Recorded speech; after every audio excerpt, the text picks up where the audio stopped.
السلام عليكم ورحمة الله وبركاته. أعوذ بالله من الشيطان الرجيم. بسم الله الرحمن الرحيم. يريد الله ليبين لكم ويهديكم سنن الذين من قبلكم ويتوب عليكم، والله عليم حكيم. والله يريد أن يتوب عليكم ويريد الذين يتبعون الشهوات أن تميلوا ميلا عظيما.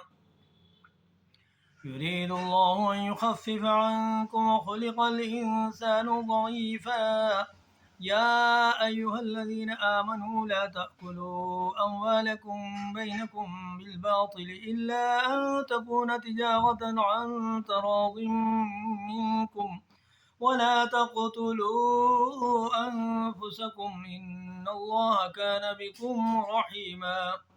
ومن يفعل ذلك عدوانا وظلما فسوف نصليه نارا، وكان ذلك على الله يسيرا. إن تجتنبوا كبائر ما تنهون عنه نكفر عنكم سيئاتكم وندخلكم مدخلا كريما. ولا تتمنوا ما فضل الله به بعضكم على بعض، للرجال نصيب مما اكتسبوا وللنساء نصيب مما اكتسبن، واسألوا الله من فضله إن الله كان بكل شيء عليما. ولكل جعلنا موالي مما ترك الوالدان والأقربون والذين عقدت أيمانكم فآتوهم نصيبهم إن الله كان على كل شيء شهيدا. الرجال قوامون على النساء بما فضل الله بعضهم على بعض وبما أنفقوا من أموالهم، فالصالحات قانتات حافظات للغيب بما حفظ الله، واللاتي تخافون نشوزهن فعظوهن واهجروهن في المضاجع واضربوهن، فإن أطعنكم فلا تبغوا عليهن سبيلا إن الله كان عليا كبيرا. وإن خفتم شقاق بينهما فابعثوا حكما من أهله وحكما من أهلها إن يريدا إصلاحا يوفق الله بينهما إن الله كان عليما خبيرا. واعبدوا الله ولا تشركوا به شيئا وبالوالدين إحسانا وبذي القربى واليتامى والمساكين والجار